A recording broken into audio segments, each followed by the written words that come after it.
Sandy Lindsay used to be a world champion dancer. Now that is nearly as impressive as Stephen Law Lyons coming 6th in the folk dancing competition, isn't it? So maybe later on we'll have a dance-off between these two and we can all hold up our sevens. Sandy Lindsay owns Tangerine, started up Tangerine, over 70 staff there. She recently went into employee ownership with that company, which now means that the employees of that company own that business, and she sits as the chair of that organisation. She's also on all sorts of charities. She's brilliant. She's a brilliant connector in Manchester, and I'm really thrilled that she's come here today. So please could you give Sandy a massive round of applause.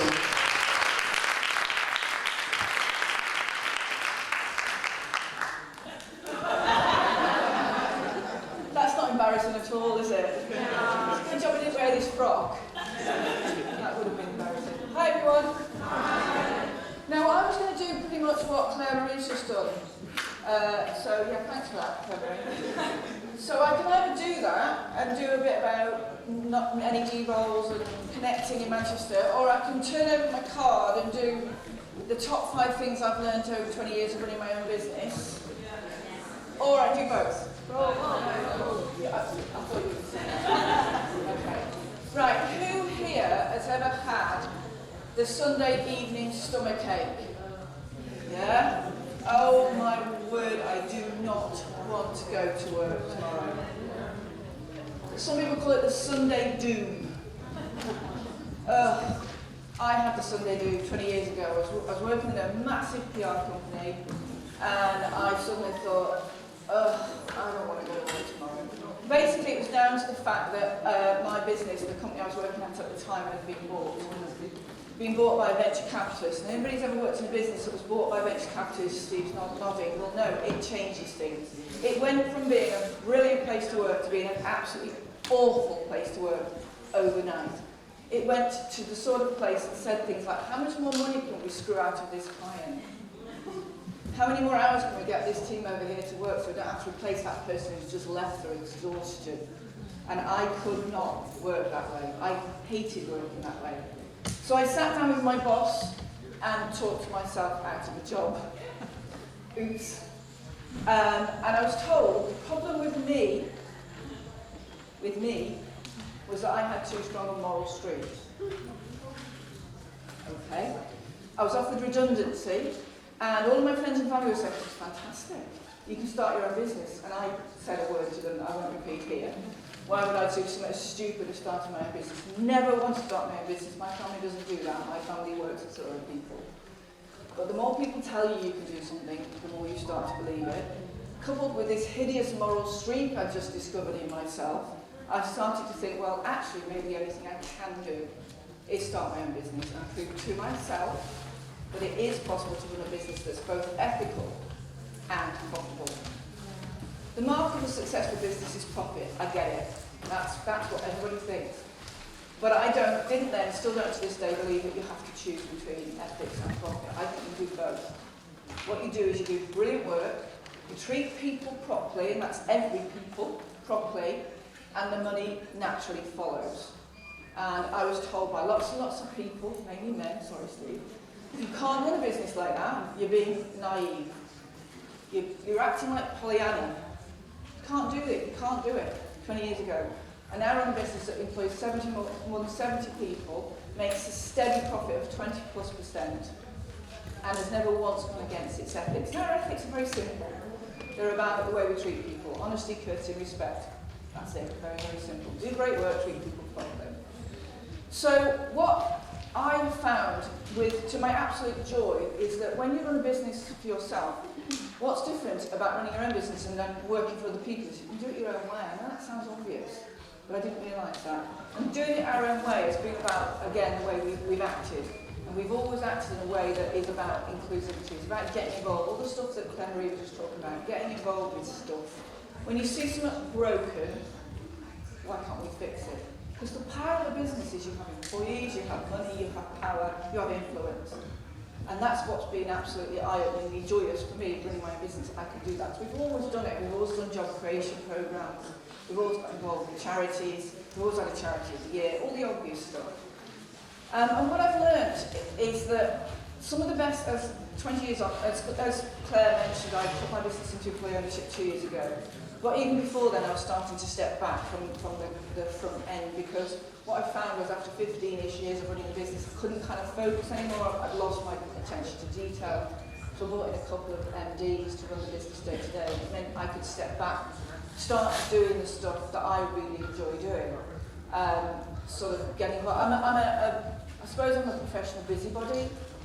I like fixing stuff.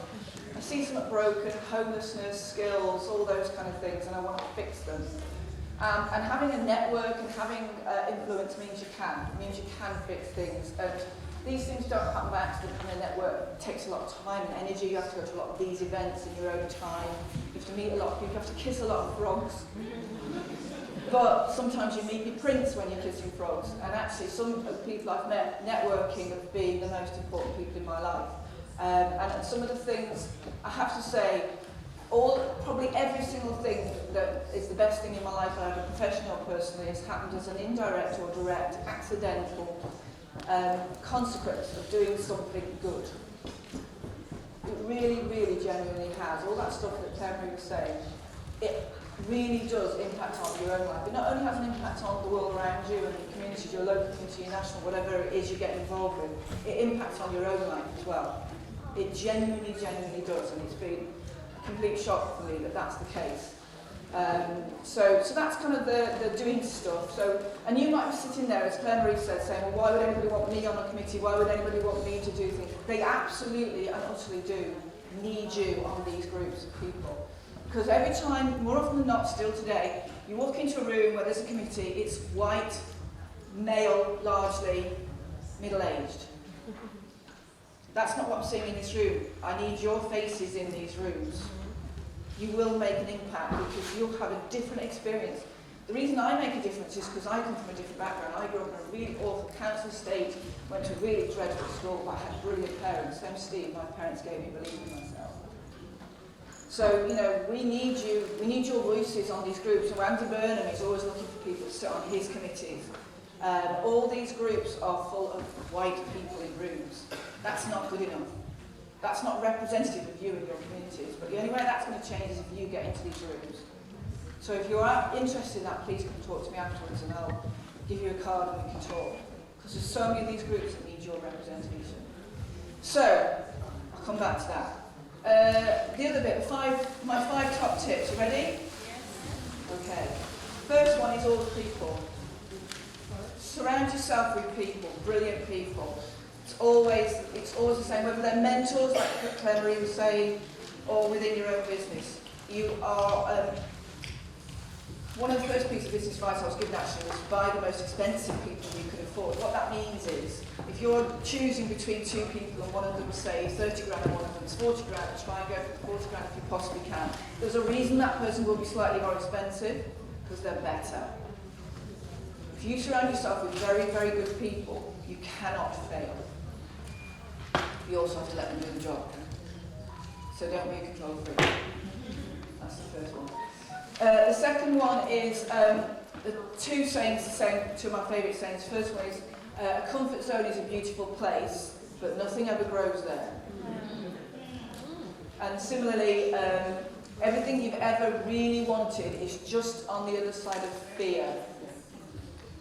If you don't take risks, if you don't push yourself out of your comfort zone, you will not grow. Now that might be fine. If you just want to be a one-man band in your business, that's absolutely fine. That's up to you. If you want to grow your business, you have to take risks.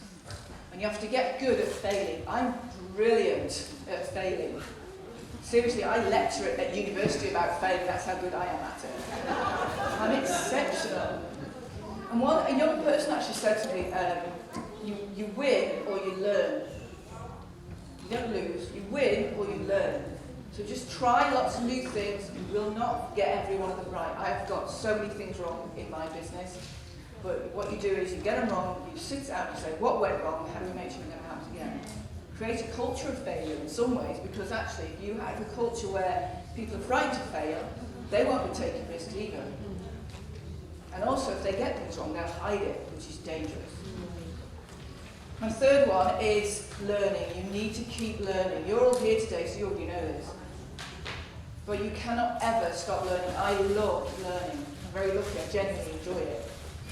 But some people get quite arrogant when they get quite senior in their business. They think, oh, I know it all now. That's when their business usually falls over. You have to keep learning. This world that we're living in is changing every 5 seconds. Who gets bored? I get bored. My whole career has been built on my propensity to get bored, to be fair. I love to learn. You know, if you keep learning, if you keep pushing yourself, you will always succeed. Also, my fourth one is run your business always as if you're about to sell. So when you're actually running a business, everything's going mad, everything's crazy. You're just living one day to the next. If you're about to sell your business, what do? You start thinking, right, how's our profit looking? Have we got all of our contracts signed by our clients? How does our office look? You know, how is our client base looking? Everything starts to get spruced up. Well, why should you do that for other people, but not for yourself? It's like when you're selling a house, isn't it? When you're selling your house, you've got a lovely new kitchen in, you put some nice new paint up, and you go, oh, I actually quite like this house. It's exactly the same when you run your business. Run it as if you're about to sell it, and your business is always going to be successful. You're going to have all the statistics, all the finances are always going to work. And my final one is the most important one, actually, if you don't remember anything of anything else I say, is your gut. Always listen to your gut. Because your gut is more often than not right. Don't employ that person who you're thinking, oh, I'm not sure, they're a bit different, and that's good, different is good. If they're that different and your gut's telling you, run away, run away. It's always the things that you get wrong is when you ignore your gut, because your gut is always right. And you know the other saying I like is, you know the truth by the way it feels. So that's it. That was all. They were my 5 top tips in a very quick run through. Anybody questions?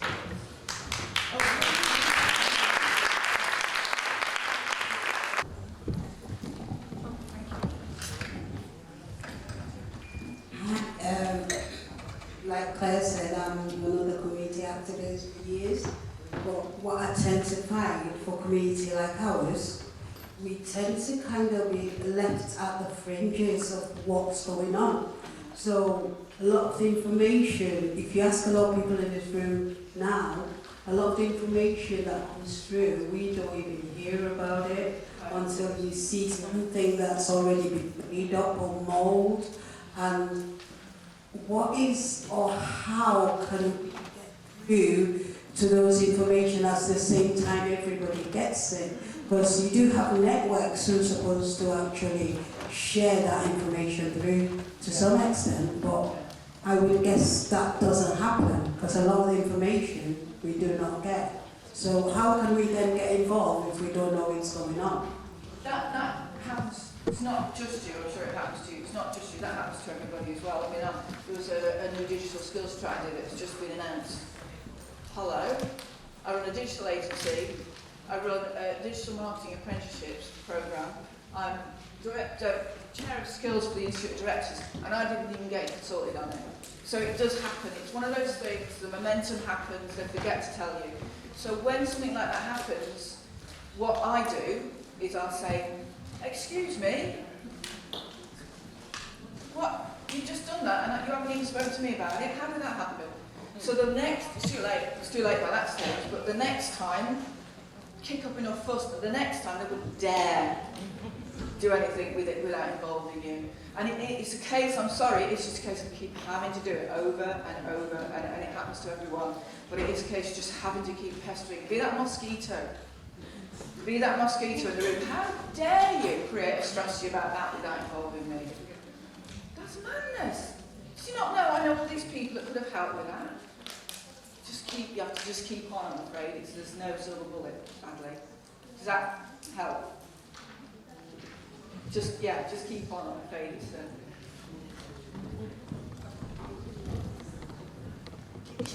I think it's fair to say that a lot of us would step up and get more involved if we had the confidence to do it. And I wonder what your secret is to confidence. I think it's, again, I was lucky. I was, my mum and dad thought I was the best thing. Obviously, you're not the best thing since like Steve, because I am. So I already had that confidence. I was a dancer when I was young. I was not sixth, I was first. So, so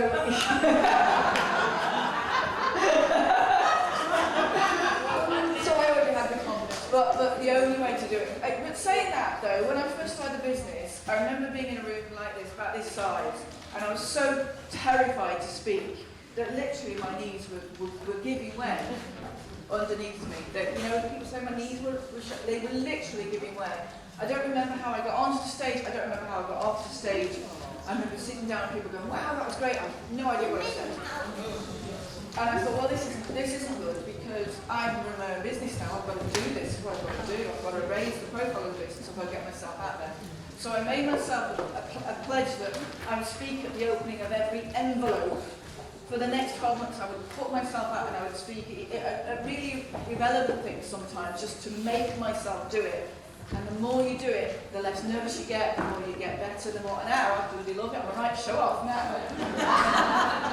I really enjoy it now, but back then I was absolutely terrified. The only way to do it is just to force yourself to do it. But again, there's no silver bullet, there's no easy way. It's just what I was going to do was to just add to what you said. I know that there are a number of representatives of groups in this room. I think Odette, for example. If you, in terms of practicing speaking and stuff like that, you have to start somewhere. And if it means practicing amongst yourselves, that is a start. It's better than nothing. Plus, it's been said there's a networking speaker organisation that you can join. That's right, There's different ways, and it's better to start amongst a small group of people who are on your level and wanted to speak, and be embarrassed amongst them and what have you, than amongst people that you don't know. But that is one way, creative way of actually getting over that process. I think the other thing as well, which was mentioned earlier, about not having access to information when there is inquiries or whatever going on. The only other way of dealing with it is when you hear of something, publicise it as much as you can. Tell as many people as possible. If you have access to local radio stations and stuff like that, get it announced. Get it announced. Take whatever step is necessary to spread the information. Yeah. And just going back to your point about the confidence and that, I still have imposter syndrome sometimes. I don't know if you've read my bio, but I've just become non-exec director of the Rugby Football League. How ridiculous is that? I mean, it was great. So when the headhunter rang me, I said, you're called Sandy Lindsay, right? I've got the wrong number. So I go into these roles with imposter syndrome, because I'm thinking, what the hell can I add to this discussion? But I am already adding. I know I am. Because I'm putting that left of field with, I'm asking the stupid questions that they wouldn't know to ask because they've been entrenched in the sport for 30 years. So that again, that doesn't mean I've gone in there going, yeah, I can do this. I went in going, what the hell am I doing in this room? But I am now adding value, and you absolutely will. Sorry. Hi, I wanted to ask a question about burnout and managing burnout. I'm a teacher at the moment, and it's rife in my profession. I'm sure in other professions as well. As a teacher, you want to do other things than be a teacher. There are other things to you, and in setting goals and getting goals, it's also important about burnout, because I've been there when you're just sick and tired of being sick and tired. Yeah. So, in your experience, how have you experienced burnout, and what do you do about it? I don't, to be honest, because I'm a bit of a butterfly. I don't kind of just do one thing. I've never been able to do one thing because I get bored, as I said. So I don't let myself get to that stage where I'm burnt out because I do another thing, and I've just been very lucky that I've been able to do lots of different things and I've always had quite a lot of energy as well, even though I'm a rubbish sleeper, terrible sleeper. So yeah, I don't know. Somebody else can. Have you experienced burnout? I think it's maybe just a case of just trying. Maybe some of these things actually will stop you getting burnout because you're not. I think when you get burnout is because you're too focused on maybe just that one thing. You know, when I was 7 years into my business, I looked up and suddenly thought, oh my word, I don't have a life. Because I've been so focused on my business, I've completely and utterly neglected my social life. So I started a book club. Well, it's kind of a drinking club with a book problem. That gave me a social life that became a theatre group that became, so you need lots, I think you need diversity in your life, in your own life you need to have, not just one thing, you need to have your work life, your professional life, your things that you really care about, and also a social life in order to make that stop you getting burnout.